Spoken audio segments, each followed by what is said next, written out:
Hello everyone, কেমন আছো তোমরা? আশা করি তোমরা সকলে খুব ভালো আছো আর আমিও কিন্তু খুব ভালো আছি।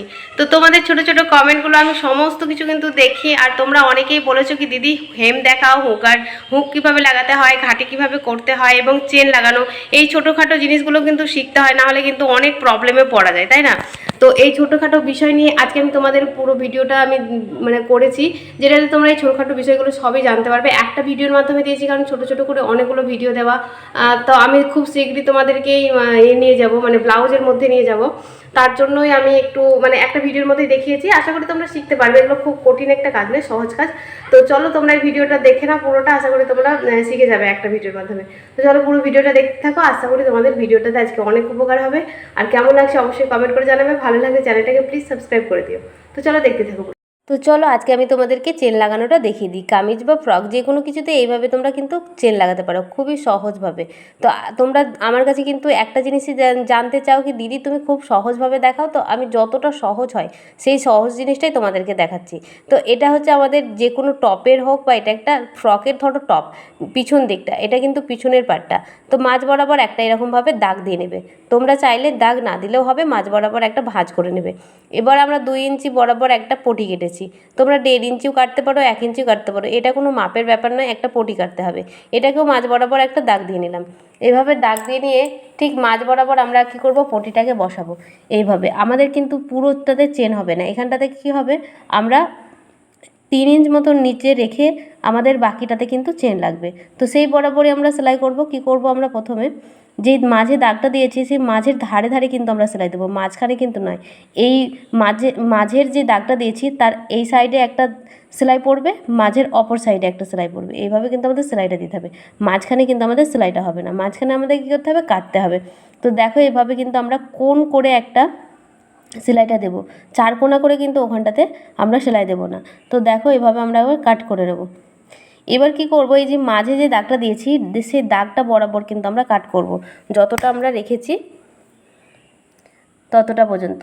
এবার বাকি যে দেখো 1.5 ইঞ্চ মতন কাপড় রেখে কিন্তু আমরা পুরোটাকে কেটে দিলাম, বাকিটাকে কেটে ফেলে রাখলাম। এবার কি করব, আমরা এটাকে পিছন দিকে কিন্তু আমরা উল্টে নেব। পিছন দিকে উল্টে নিয়ে তোমরা চাইলে এটাকে আয়রন করে নিতে পারো, আমি এখানে আয়রন করিনি, তোমরা কিন্তু করে নিতে পারো। জাস্ট এইভাবে রেখে দিতে হবে। তারপরে কি করব, এবার চেনটাকে আমরা রাখবো। চেনটাকে রেখে ঠিক দেখো আমরা কিভাবে সেলাইটা করছি। এটাতে কিন্তু আন্ডারগ্রাউন্ড সেলাইও হয়ে যাবে, পুরো ঢাকা থাকবে চেনটা। এবার দেখো আমাদের যে বাঁ হাতের দিকে যে চেনটা আমরা লাগাচ্ছি, সেইটা কি করব, আমরা যে চেনের যে দাঁতটা হয় সেই দাঁত বরাবর, মানে দাঁতটাকে ছেড়ে জাস্ট 1 সুত ছেড়ে কিন্তু আমরা ধারে ধারে সেলাইটা লাগিয়ে নেব, ঠিক আছে? প্রথমে যে এই সাইডটাতে, মানে ডান দিকের বাঁ দিকের যে সাইডটা। এবার কি করব, এখানটাতে আমরা দেখো নিচের দিকে যখন আসব তখন নিচের দিকটা দেখো আমরা চেনটাকে কিন্তু এইভাবে জাস্ট কভার করব। তারপরে কি করব, এবার কিন্তু আমরা কি ধারে ধারে সেলাই করব না, আমরা দাঁতের ধারে ধারে সেলাই করব না, ঠিক যেদিকে কাপড় এক্সট্রা কাপড় আছে চেনের সেই কাপড়ের ধারে ধারে সেলাই করব। তোমাদেরকে বোঝাতে পারছি নাকি আমি জানি না, তো তোমরা দেখো তাহলে বুঝতে পারবে। তো এইভাবে ঠিক সেলাইটা করব দাঁতের অপর সাইডে, মানে কাপড়ের যে ধারটা আছে সেই ধারে ধারে, মানে 1/2 ইঞ্চ ছেড়ে আমরা সেলাই করব। তো এইভাবে দেখো সেলাইটা করে নিলাম। এবার দেখো এটা আমাদের কিন্তু জাস্ট আন্ডারগ্রাউন্ড মতন হয়ে গেছে, মানে পুরো ঢাকা হয়ে গেছে। এইভাবে দেখো চেনটা কতটা সহজভাবে লেগে গেছে। এভাবে তোমরা কিন্তু যে কোনো কিছুতে চেনটা লাগিয়ে নিতে পারো এভাবে, আর এটা বেশি ফিনিশিংয়ের সঙ্গে। এবার কি করব, বাকি এই যেটা এক্সট্রা আছে সেটাকে আমরা কাট করে নেব। তারপরে কি করব, আমরা গলাপটিটা লাগিয়ে নিয়ে কিন্তু খুব ফিনিশিংয়ের সঙ্গে এই জিনিসটা কিন্তু আমাদের চেনটা লেগে যাবে। তোমরা এভাবে করবে, তোমাদের কোনো অসুবিধা হবে না। আমি সব থেকে সহজ যেটা সেটাই কিন্তু তোমাদেরকে দেখিয়ে দিলাম। অনেকগুলো ট্রাই করি কোনটা সব থেকে সহজ সেইগুলো কিন্তু তোমাদেরকে দেখায়। তো চলো এবার তোমাদেরকে দেখাবো হেম সেলাই করা। তো হেম সেলাই করার জন্য আমরা কি করব, এক ডবলের মানে একটা করে সুতো নেব, ডবল ভাঁজে কিন্তু সুতো নেব না, এক ভাঁজে সুতো নেব। আর হেমটা কিন্তু খুবই প্রয়োজন ব্লাউজ বা কামিজের ক্ষেত্রে, খুব গুরুত্বপূর্ণ একটা ছোটোখাটো জিনিস, কিন্তু খুব গুরুত্বপূর্ণ কিন্তু কাজ করে, সেটা কিন্তু তোমাদেরকে জানতে হবে। তো দেখো আমরা হেমটা সেলাই করার জন্য এটা কি করলাম, আমরা উল্টো দিকে সেলাইটা করছি। তো জাস্ট নিচের যে কাপড়টা আছে সেটা অল্প করে ধরে, ওপর দিকে যে কাপড়টা আছে সেটা একটু বেশি ধরে কোনা করে করে এভাবে টানবো, তাহলে কিন্তু আমাদের হেম সেলাই হয়ে যাবে। এটা একটু প্র্যাকটিস করলে তোমাদের চলে আসবে। এটা বেশি প্র্যাকটিস, একটু যদি বাড়িতে প্র্যাকটিস করো তাহলে চলে আসবে, এটাতে ভয় পাওয়ার কিছু নেই, সহজেই পারবে কিন্তু।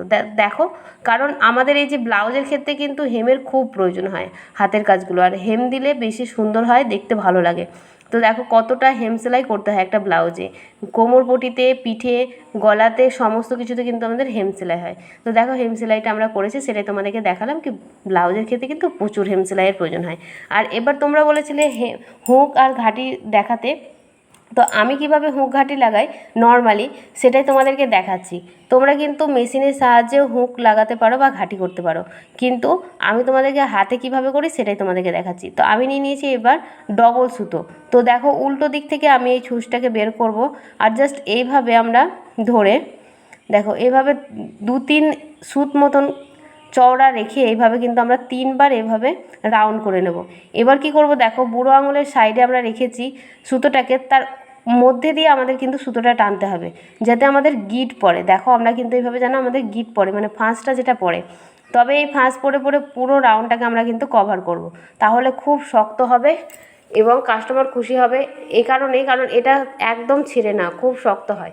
এরপরে যখন আমাদের পুরো রাউন্ডটা শেষ হয়ে যাবে তখন আমরা পিছন দিকে বের করে নেব, এবং পিছন দিকে আমরা কি করব, একটা ফাঁস দিয়ে আমরা এটাকে গিট মেরে এটাকে খুলে নেব। আবার অপর সাইডে আবার একটা, যখন ঘাটি করব তখন আবার একটা ঘাটি করব, বুঝতে পেরেছো তো? এইভাবে আমরা ঘাটি করে থাকি নর্মালি। তো দেখো আমাদের ঘাটি হয়ে গেছে।